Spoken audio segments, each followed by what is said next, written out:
देश में परिवारवाद का मामला चल रहा है, इसे आप किस रूप में देखते हैं? परिवारवाद की जो स्थिति है ये वो दीमक है जो राजनीति को, लोकतंत्र को कमजोर कर रहा है। लेकिन परिवारवाद का मतलब ये नहीं है कि लालू जी का लड़का राजनीति में आ गया कि सोनिया गांधी का लड़का आ गया। परिवारवाद को अगर आपको समझना है तो बिहार की स्थिति को आप जरा देखिए। बिहार का एक आंकड़ा दे रहे हैं, इसको याद समझ लीजिए। बिहार में पिछले 30 वर्ष में जितने लोग सांसद विधायक बने हैं, चाहे वो किसी भी दल के हैं, किसी भी दल का सांसद विधायक है, 30 वर्ष में सबका सूची बनाइएगा तो आपको पता चलेगा कि बिहार में सिर्फ 1250 परिवार के लोग ही विधायक और सांसद बने हैं। बिहार में की आबादी है 13 करोड़, यहाँ रहते हैं 3.5 करोड़ परिवार, लेकिन सिर्फ और सिर्फ 1250 परिवार के लोग ही विधायक सांसद बने हैं। इसका मैं आपको एक उदाहरण दूंगा, आपको समझ में आएगा। आपको हमको लग रहा है मोदी जी आकर बोले कि लालू जी परिवारवाद कर रहे हैं। लालू जी कहेंगे ना तुम्हारे पार्टी में भी परिवार, भाजपा में भी परिवारवाद वाले लोग हैं, हम दोनों को हटा रहे हैं किनारे। आप एक उदाहरण देखिए बिहार के नजरिए से। भाजपा में अभी प्रदेश अध्यक्ष है सम्राट चौधरी जी, उप मुख्यमंत्री इस राज्य के। सम्राट चौधरी जी कौन है? इनके पिताजी का नाम है शकुनी चौधरी। जब इस राज्य में कांग्रेस का शासन था आज से 35 साल पहले, तो शकुनी चौधरी जी कांग्रेस की उस सरकार में विधायक और मंत्री थे। फिर जनता ने कांग्रेस को हटाया, लालू जी की सरकार बनाई, तो लालू जी के भी सरकार में शकुनी चौधरी विधायक और मंत्री बने।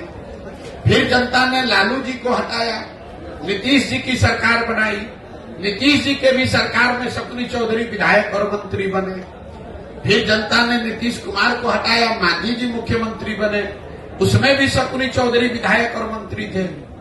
आज जब देश में भाजपा दिख रही है तो भाजपा को भी कोई दूसरा कुशवाहा लड़का नहीं मिला, उनको भी शकुनी चौधरी का लड़का ही मिला है। ये आपको क्या दिखाता है? ये आपको हमको लगता है कि हम कांग्रेस को हटाए, लालू को लाए, लालू को हटाए, नीतीश को लाए। एक ही परिवार का आदमी है, सरकार चाहे किसी की हो। और मैं आपको सिर्फ एक उदाहरण दे रहा हूं। आप किसी भी बिहार के विधानसभा क्षेत्र को उठा लीजिए, किसी विधानसभा और लोकसभा क्षेत्र में पिछले 30 वर्ष में 4-5 से ज्यादा परिवार के लोग न चुनाव लड़े हैं, न जीते हैं, न हारे हैं। तो जब तक इस व्यवस्था को नहीं बदला जाएगा कि विधायक का लड़का विधायक बने, मंत्री का लड़का मंत्री बने, तब तक सुधार नहीं होगा। आप इसको समझिए। अगर सुनील गावस्कर का लड़का ही क्रिकेट खाली खेलता तो हमने अपने सचिन तेंदुलकर को कहां देखा होता? अगर सचिन तेंदुलकर का लड़का ही टीम में रहेगा तो विराट कोहली कहां से आएंगे? अगर विराट कोहली ही खाली रहेंगे, उनका लड़का रहेगा, तो सूर्य कुमार यादव कहां से आएंगे? ये लोकतंत्र इसलिए बना हुआ है कि जिसमें भी क्षमता है वो आगे आए, समाज का नेतृत्व करे। बिहार में राजनीतिक बंधुआ मजदूरी ने लोकतंत्र को ही करीब करीब खत्म कर दिया है। 1250 परिवार के लोगों ने जाति धर्म के नाम पर, पैसे और बाहुबल के नाम पर पूरी व्यवस्था को हाईजैक कर लिया है। किसी की सरकार बने, वही आदमी विधायक मंत्री बन जाता है। फिर आप और हम कह रहे हैं कि बिहार में परिवर्तन नहीं हो रहा है। अब शकुनी चौधरी अगर 30 वर्ष में कांग्रेस के राज में, लालू जी के राज में, नीतीश के राज में सुधार नहीं कर पाए, तो अभी भाजपा के साथ जुड़कर कैसे सुधार कर देंगे?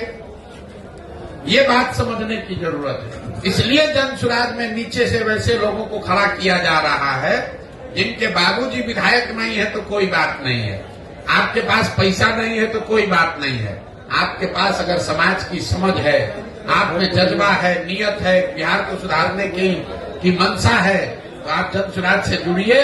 बाकी चिंता जन सुराज आपके बिहार में करेगा।